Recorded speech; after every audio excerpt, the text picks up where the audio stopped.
Se é que ainda se pode falar em reserva moral nesse quadro político nacional em que gravações, mais do que gravações, pior do que gravações, delações premiadas, envolvem pessoas que você nunca imaginou que pudessem estar envolvidas, no Rio de Janeiro existe uma reserva moral, não só uma, algumas, mas uma está aqui presente conosco, que é o deputado estadual Luiz Paulo Corrêa da Rocha, do PSDB do Rio, e é uma honra, uma alegria enorme para Menorá na TV entrevistar essa figura que foi secretário do nosso saudoso prefeito Marcelo Alencar, foi secretário de obras, é engenheiro, conhece política como ninguém, não é o primeiro mandato dele, deputado estadual, e vai conversar com você e comigo sobre o quadro político nacional, sobre as próximas eleições no Rio de Janeiro, sobre a economia brasileira e sobre o governo do Estado. Luiz Paulo, independente da rua, independente do parlamento, e eu quero começar de cima para baixo, independente de tudo que a gente viu acontecer, na sua avaliação, quais foram os equívocos que a presidente da República, Dilma Rousseff, cometeu que fizeram com que ela perdesse, pelo menos momentaneamente até agora, o mandato de presidente da República? Sim, os erros maiores aconteceram a partir do ano de 2014, que é um ano eleitoral.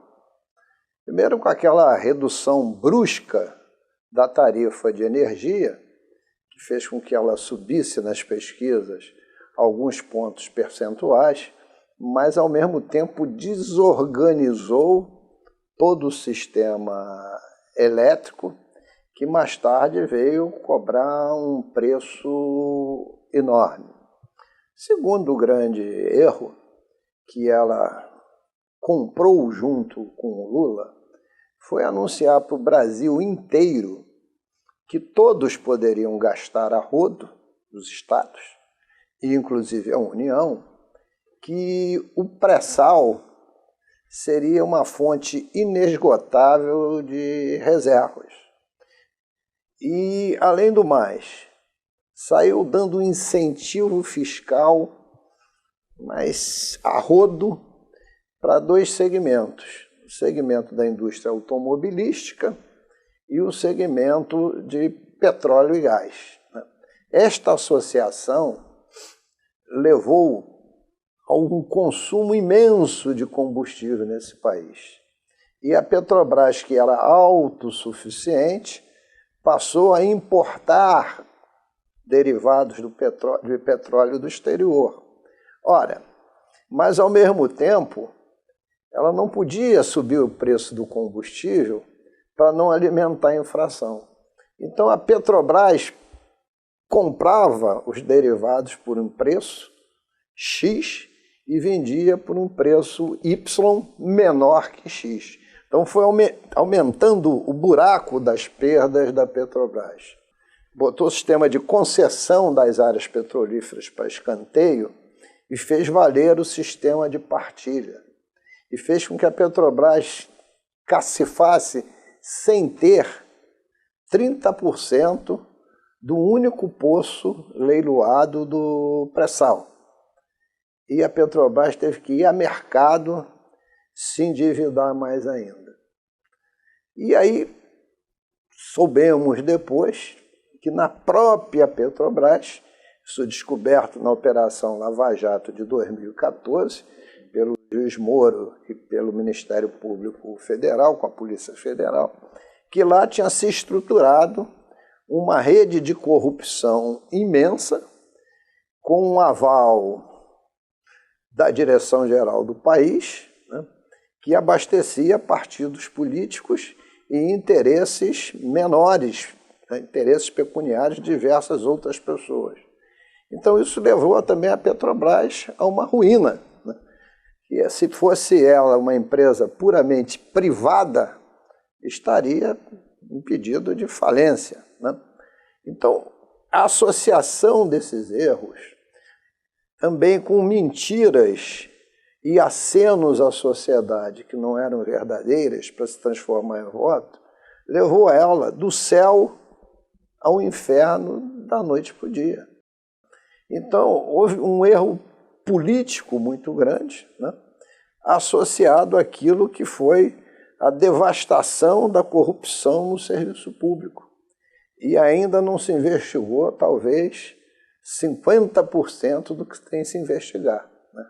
Ainda falta entrar na caixa preta do BNDES, ainda falta também o Fundo de Garantia do Tempo de Serviço, porque já começaram também a entrar no sistema elétrico, além da Petrobras. Então, e isso sem falar também nos fundos de pensão que se arrebentaram, né? Então, a corrupção com essa má gestão que se acentuou de 2014 para cá levou para eles a uma descendente imensa. É assim espantoso como você no início de 2014 você tinha assim uma visão de esperança no país e você no início de 2015 tinha acabado tudo. Foi uma derrocada total e absoluta com uma eleição presidencial no meio.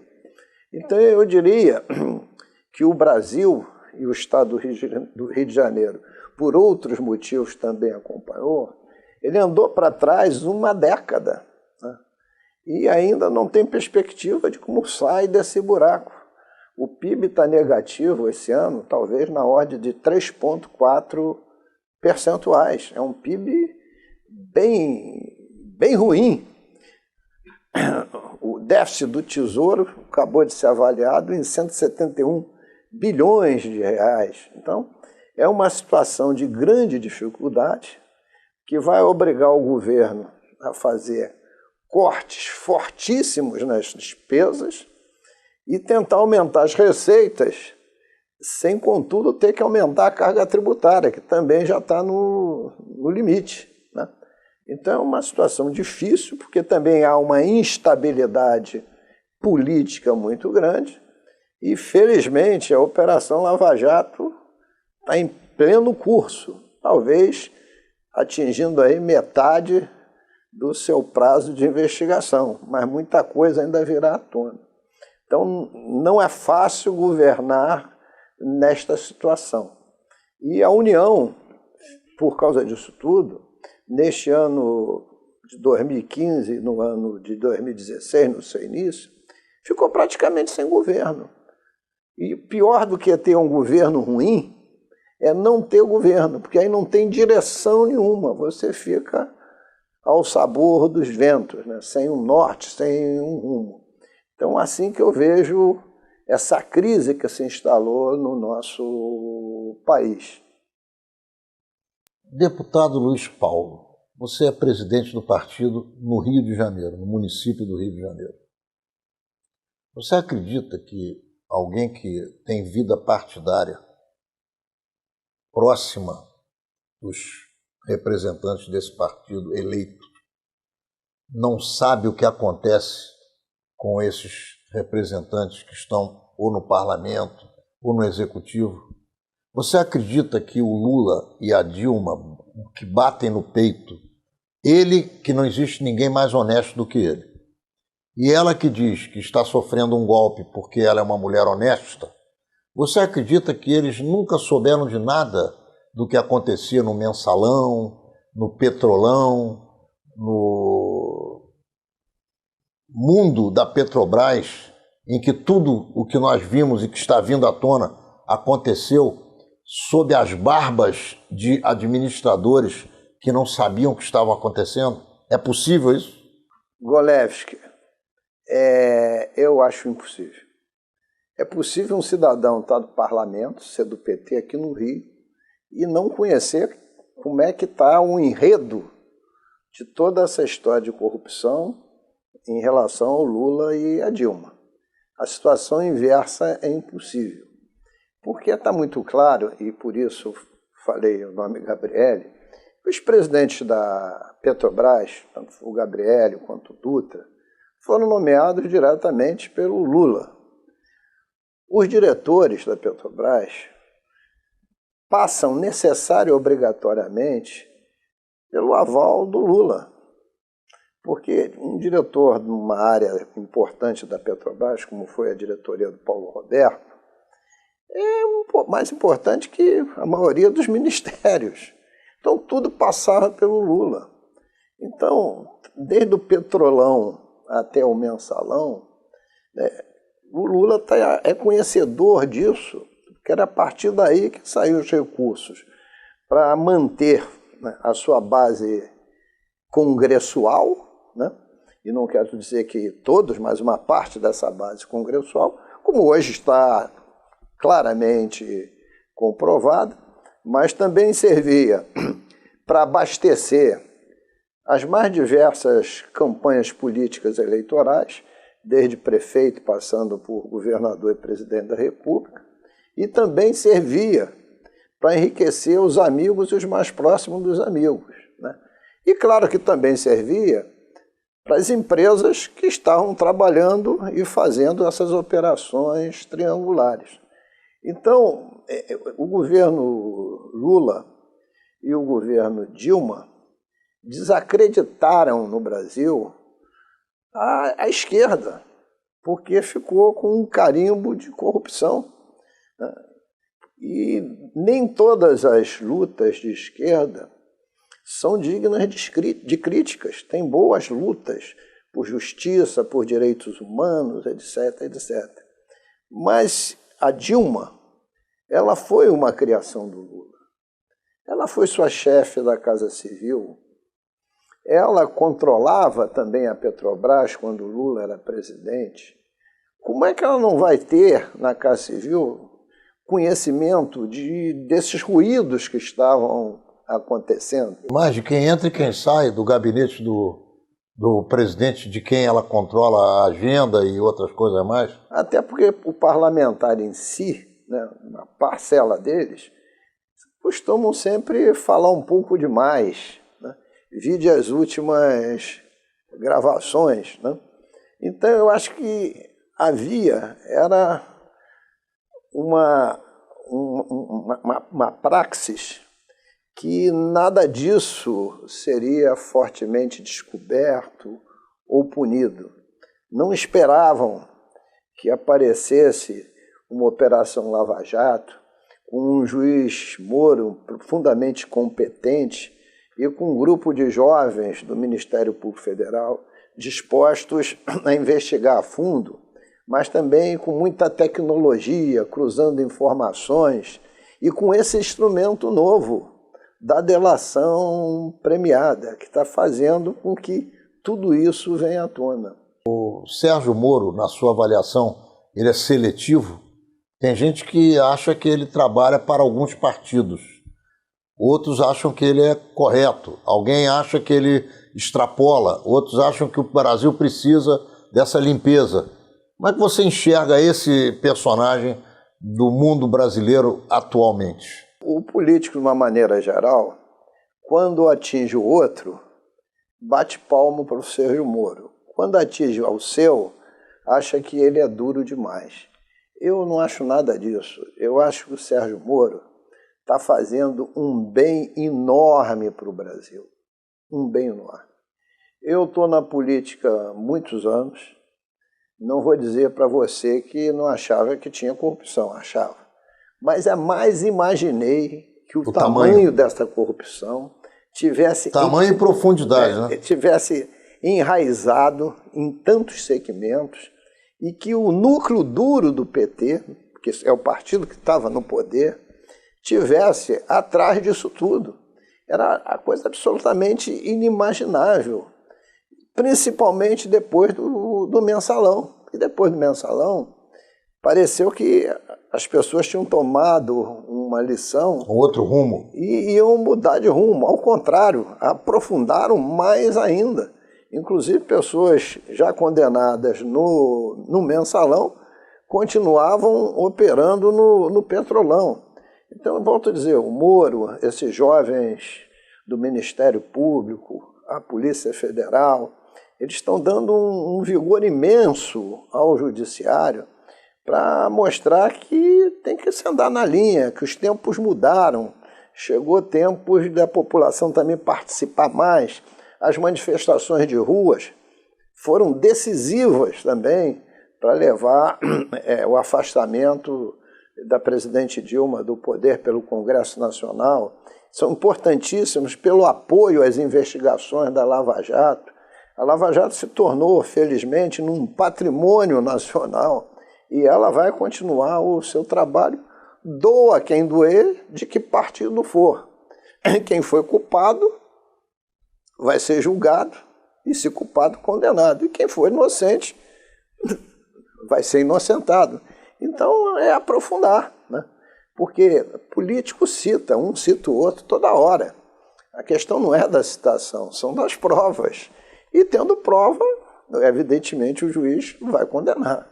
Estamos de volta com o Luiz Paulo Corrêa da Rocha, deputado estadual pelo PSDB do Rio de Janeiro. Luiz Paulo, você conhece as minhas relações com o Pezão, sabe que eu fui um cabo eleitoral desse nosso governador que nesse momento está acamado, e você em determinado momento foi um grande crítico do governo Pezão. O que é que você não gostou ou o que é que você imaginou que estava sendo feito de forma equivocada? Bom, primeiro que o Pezão é sucessor dele mesmo, né? Ele, no ano de 2014, ele governou os últimos 9 meses. Ora, e a crise do petróleo, ela começou a se acentuar em setembro de 2014. Pode buscar lá as cotações. O petróleo começou a descer de preço. Exatamente. Saiu de 60 e poucos para... Não, saiu de 100 e poucos e foi caindo, foi descendo. Então as medidas acauteladoras tinham que ser tomadas ainda em 2014. Mas como estava em período de eleição, vamos esquecer. Em junho de 2014, o governador deu talvez, posso estar errando no número, e a Assembleia aprovou, e eu votei, uns 40 planos de cargos e salários ao funcionalismo. Você votou sim ou não? Eu votei sim a todos. Ah, você votou a favor? Tudo, a favor.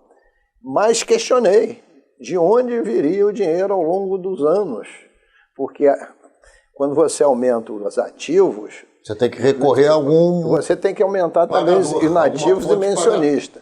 E a fonte, que era dito, seriam os recursos que seriam originados pelo pré-sal. O pré-sal foi um engodo que o Lula estruturou e o governo do Estado, comprou a na ideia. boa fé ou não, comprou a ideia, já no governo Cabral e depois no governo Pezão. Então você sobrecarregou a folha sem ter a contrapartida do aumento da receita. E aí, pior ainda, o barril do petróleo desaba. E a queda do barril de petróleo desaba no momento que a Petrobras, já em 2014, já começa a ser investigada, né, pela Operação Lava Jato, no seu final de 2014, e começa a nascer ali tudo que tinha de corrupção. Então, a má gestão e a corrupção na Petrobras, junto com o preço do barril de petróleo que caiu pela metade, levou a Petrobras à garra. Com isso, paralisou a nossa indústria naval, porque não teve mais encomenda e as encomendas já feitas não foram realizadas. O Comperge parou. Macaé, Campos, Cabo Frio entraram em depressão. Itaboraí virou uma cidade fantasma. E aí ficou todo mundo em perplexidade. A perplexidade não resolve. Ou você não acreditar também não resolve. Achar que vai ter um milagre e cair do céu também não dá certo. Então faltou ação mais efetivas no sentido de cortar fortemente as despesas e ser muito claro com os poderes que eles também tinham que adotar a mesma medida. Mas se o executivo não adotou, como é que os outros poderes vão adotar? Então, na verdade, houve uma inação. Claro que ele mandou um monte de projeto de lei em 2015 para aumentar a receita, mas eu estou falando da despesa. A despesa não teve o tratamento devido. Aí é submetido, infelizmente, a uma doença seríssima. Essa doença o faz afastar-se do governo sempre por 30 dias, renovando por mais 30. Aí você passa a ter 2 governadores, Pezão e Dornelles, mas na verdade sem ter nenhum. Mas não era o caso de um afastamento um pouco maior para o governador em exercício poder trabalhar até que o Pezão possa voltar? Como é que funciona isso? Na verdade, o que deveria ter havido, olha, qual é o período do tratamento? Vão ser 7 meses, 6 sessões. Então vamos fazer todas as 6 sessões, uma por mês, de quimioterapia, para ver o que lá na ponta final vai acontecer. É uma licença de 6 meses, no caso. 6 meses, aí o outro virava governador de fato. A governador de 30, com o outro volta a 30, você tem 2, mas não tem nenhum. Porque, veja, se você é um secretário, você recebe ordem do governador em exercício, dizendo assim, faça isso. Aí você vai perguntar ao outro governador se é para você fazer ou não. Então você fica sem rumo. E mudar os secretários ele também não pode, porque está no caminho. Porque o secretário foi nomeado pelo outro. Além do mais, tinha os acordos políticos partidários com diversos secretários. Então isso tudo fez com que o governo se quedasse inerte. E além do mais, teve uma atitude política que botou os poderes e a própria funcionalismo contra. Foi um pacote de medidas de maldade, algumas poucas necessárias, outras não, mas que não tinham cobertura jurídica concreta. E não foi negociado com os outros poderes, e nem esta reforma a nível federal tinha chegado ainda ao Congresso Nacional. Então houve uma união dos poderes contra o Executivo e uma unidade muito importante dos funcionários contra essas medidas. E para piorar isso tudo, começou todos os atrasos de pagamento. E quando você não paga funcionário, evidentemente que tem greve, e muitas greves estão aí acontecendo. Ainda teve a desastrosa medida de não querer pagar o funcionário que ganhasse mais de R$2.000 inativo, que é o ponto mais frágil desta corda que estava arrebentando, né? E que foi decidido no judiciário o pagamento com arresto de contas. Arresto quer dizer com tomada na marra do dinheiro que estava em diversas contas dirigidos para investimentos XYZ. Então, essa situação toda, evidentemente, mostrou um desequilíbrio muito grande. Tão grande que até no parlamento fluminense, que ele tinha imensa maioria, o parlamento se desgarrou. Você mesmo deve ter ouvido entrevistas do presidente da nossa casa, sendo muito crítico, muito duro ao comportamento do governo. E agora nós estamos vivendo o quê? Um orçamento, que as despesas estão orçadas em 80 bilhões e as receitas possíveis para 2016, se chegarem, vão chegar a 60 bilhões. Ora, isto é um gap, um buraco de 20 bilhões, 25%, né? 25% de buraco em relação ao orçamento de 80. Além do mais, de restos a pagar de 2014 e 2015, o governo está arrastando 5 bilhões e 300, 5 bilhões que deixou de pagar a fornecedores, etc., levando empresas a quebrar. Então, na verdade, ele está com um buraco de 25 bilhões e 300.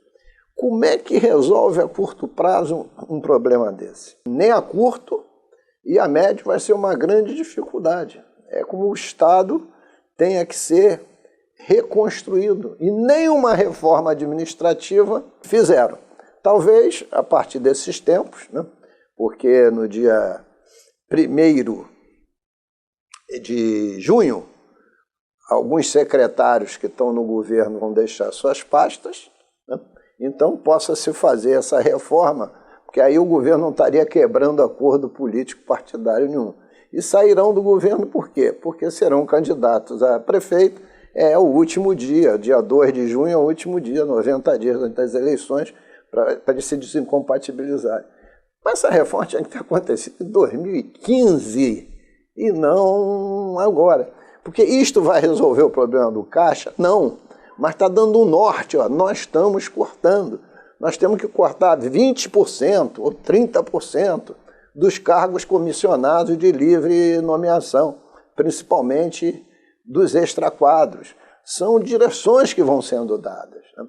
E eu volto a dizer, o governo, a estrutura política do nosso país dá ao presidente da República, aos governadores e aos prefeitos, é do sistema presidencialista, muito poder.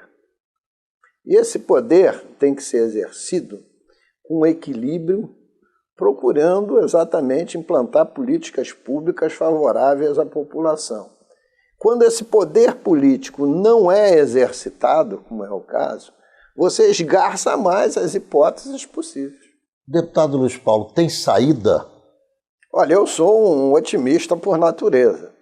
Saída tem, mas vão ter que ser tomadas medidas muito duras para diminuir as despesas e vai se ter muita criatividade e auxílio do Congresso Nacional para se melhorar mais um pouco as nossas receitas.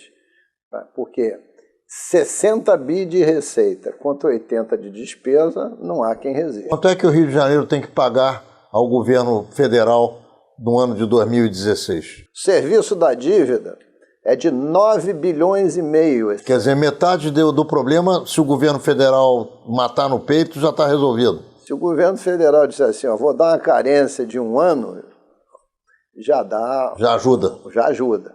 Mas eu acho que tem outras coisas. Eu acho que, por exemplo, está na hora do Brasil compreender, e São Paulo em especial, e do presidente da República, que o nosso petróleo tem que ser taxado na origem e não no destino, como é hoje.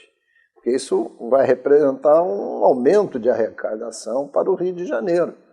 E aí a lei da partilha não quer dividir o nosso royalties e participação especial com o Brasil inteiro, então que o faça, mas que o petróleo volte para a origem. E tem outras medidas também que podem ser tomadas. Não é que vai recuperar esses 20, mas vamos tentar chegar aí no intermédio, né?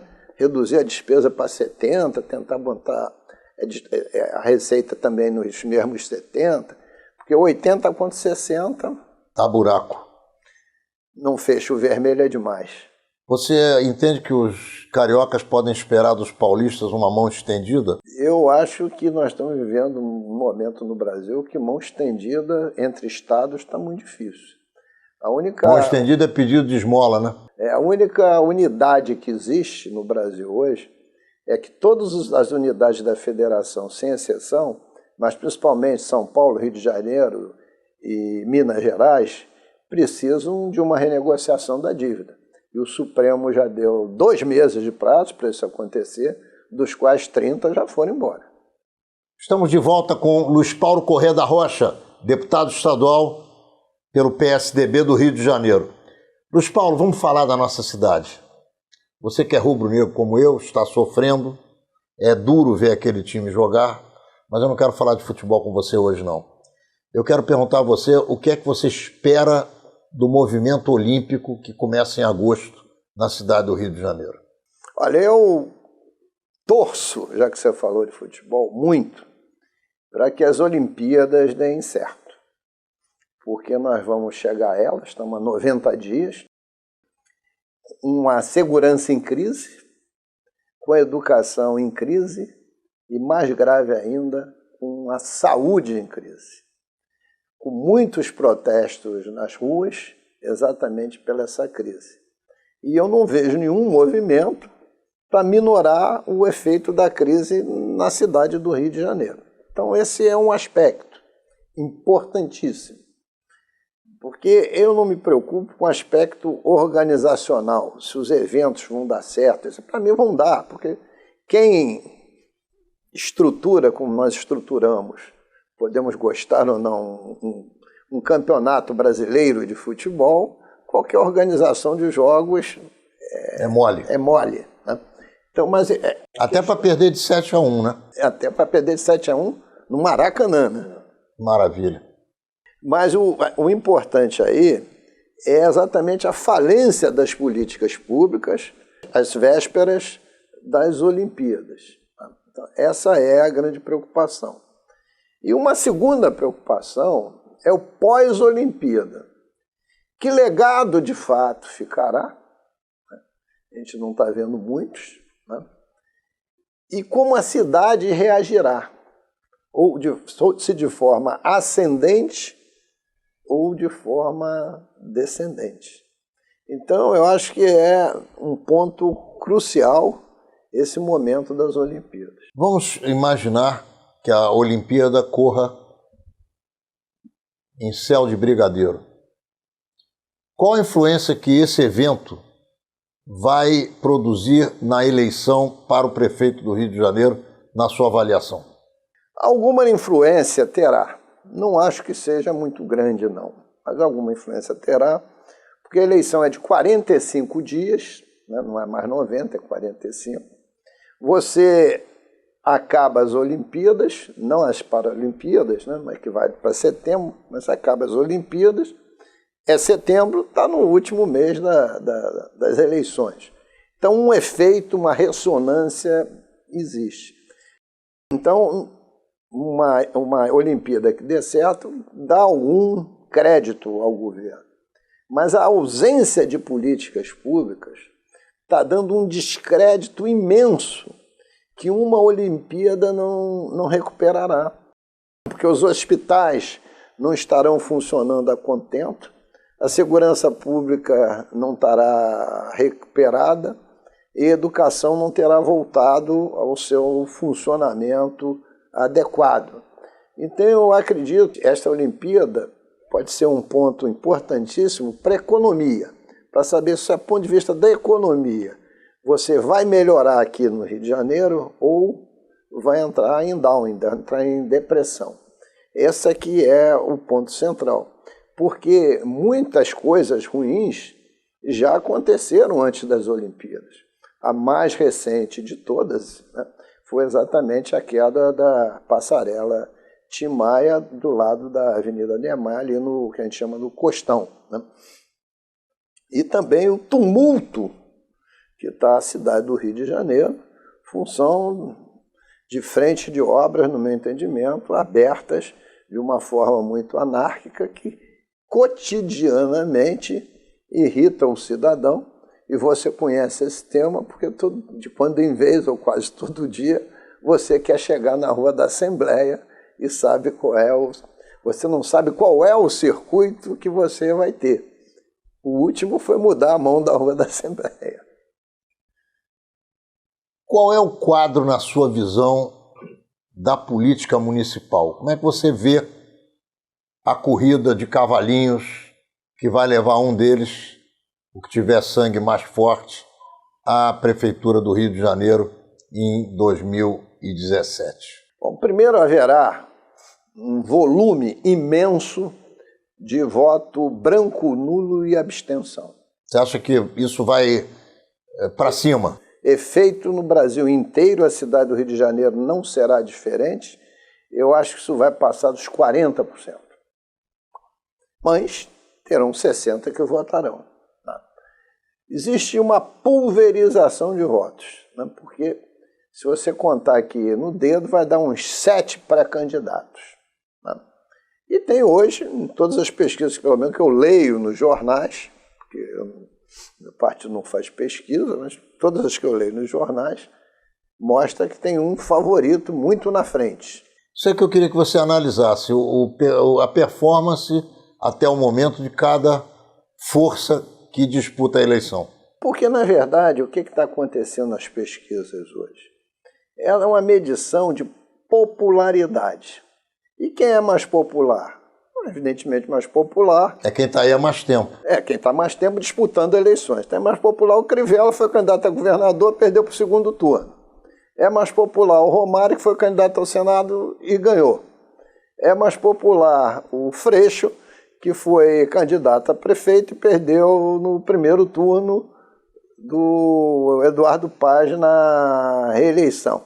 E depois vem um conjunto de outros pré-candidatos, tudo pré-candidato, do meu partido, o Osório, do prefeito Pedro Paulo, da Rede o Molon, do PCdoB a Jandira Fegali, do PSC o Bolsonaro, né? Não o Jair, mas o filho, deputado estadual, que ficam ali num bolo mais intermediário, que não tem uma grande popularidade, porque são parlamentares, né? Mas que podem dar saltos na hora que de fato começar a campanha, naquele mesinho que vai ter de campanha, né? Com televisão, etc, etc, que as pessoas que desejarem votar vão começar a fazer as suas escolhas. Então, com esse número de candidatos, eu tenho segurança que será um candidato que vai ter 2 turnos, entre um candidato que tenha muita popularidade e um outro que irá emergir dessa campanha curta de 30 dias. Quando se fala em rejeição, você acredita que um candidato que seja identificado com um aspecto religioso, ele vai superar o bloco grande de rejeição que ele porventura possa carregar? Não acredito. Olha só, eu tenho uma visão diferente. Eu acho que quem se apresenta na cidade do Rio de Janeiro como candidato de uma religião pode ter um êxito parcial no primeiro turno, mas não o terá no segundo. Porque nós somos uma cidade da diversidade religiosa. Então não tem o candidato dos evangélicos, e nem dos evangélicos consegue ser, porque tem tantas denominações, candidato dos católicos, do umbandista, do materialista, dos agnósticos. Então eu não acho que o tema religião seja suficiente para eleger um candidato majoritário. É suficiente para eleger candidatos proporcionais. Como é que você vê a candidatura de quem tem a caneta na mão? Hoje, com a impopularidade dos donos da caneta, seja a caneta do governador, seja a caneta do prefeito, dentro dos formadores de opinião, esta caneta não dá voto, tira votos. E a popularidade ou impopularidade de partidos que foram base para presidente da República, que está afastada momentaneamente e que continuam defendendo a história do golpe contra a ideia do impeachment? Eu volto a dizer, essa história da radicalização do golpe, eu diria que se os 3 candidatos, que são o Freixo, a Jandira Fegali e a Rede, que aí é o Molon, todos estivessem unidos num partido só, eles perderiam isso na proporção de 6-4 ou 7-3. Mas, na verdade, sendo 3 candidaturas, isto não vai fazer com que eles faturem esse percentual menor daqueles que falam em golpe no Congresso Nacional, presidido pelo Supremo Tribunal Federal. Não acho que aí tenha margem, com 3 candidatos, para um poder ir para o segundo turno. Se todos os 3 se unirem, é possível. Eu acho possível um candidato ir a segundo turno com 15%.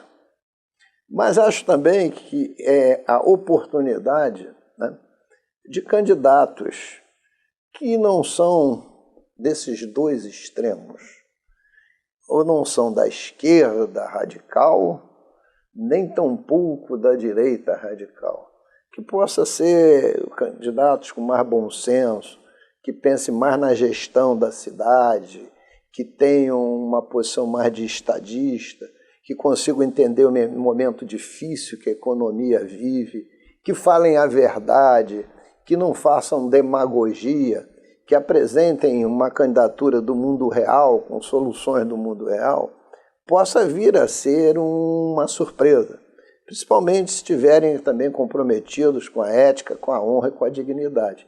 Então eu acho um quadro eleitoral ainda muito difícil de ser definido, porque os próprios eleitores ainda não estão ligados nas eleições.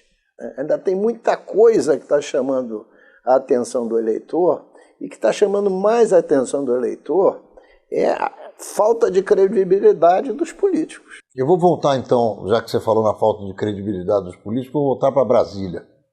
Vou te perguntar o seguinte para terminar a nossa conversa, que eu poderia levar aqui por horas e horas a fio, mas que infelizmente só pode ter 1 hora de duração, porque esse é o tempo do programa.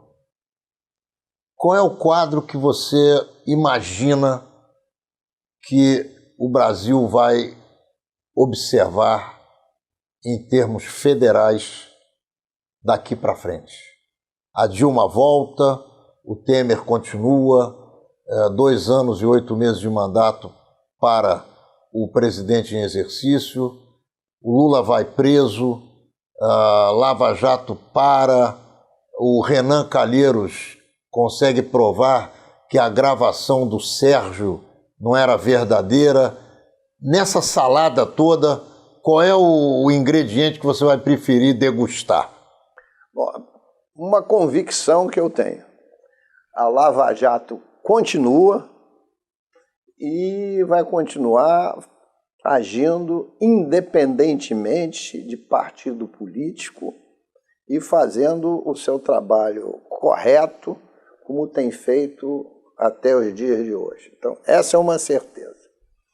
Segunda certeza, a volta da Dilma é muito difícil, a não ser que o Temer consiga fazer um desastre pior.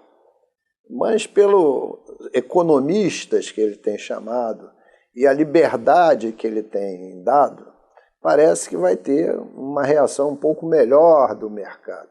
E se isso de fato acontecer, se a economia respirar, porque o desemprego hoje é brutal, o número de firmas que fecham é enorme, se houver um respiro nessa área, a Dilma não volta. Não volta pela condição política e não volta pelo motivo do seu impedimento, que foi a pedalada fiscal, que agora, inclusive com a aprovação pelo Congresso, mostrando esse rombo de 178 bilhões, mostra o tamanho e a dimensão da paralisação que estava o governo.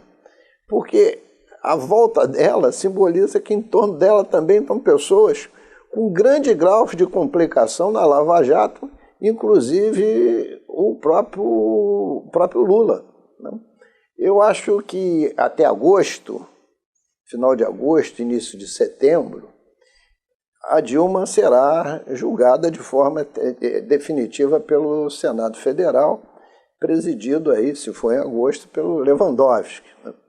E eu acho que tanta coisa virá à tona que será até uma votação que não terá grande dificuldade de atingir os 54 votos necessários. Paulo, eu quero te agradecer esse carinho de vir aqui aos nossos estúdios, de estar conosco sempre que você pode, e quero te oferecer as câmeras e os microfones de Menorá na TV para que você se despeça dos seus eleitores e dos nossos telespectadores. Golevski, eu mais uma vez agradeço essa oportunidade.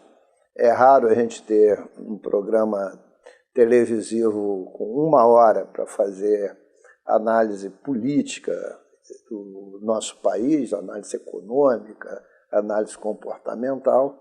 E é claro que isso é muito importante, porque dá oportunidade àqueles que nos estão vendo, né, a ajudar a formar também um juízo de valor.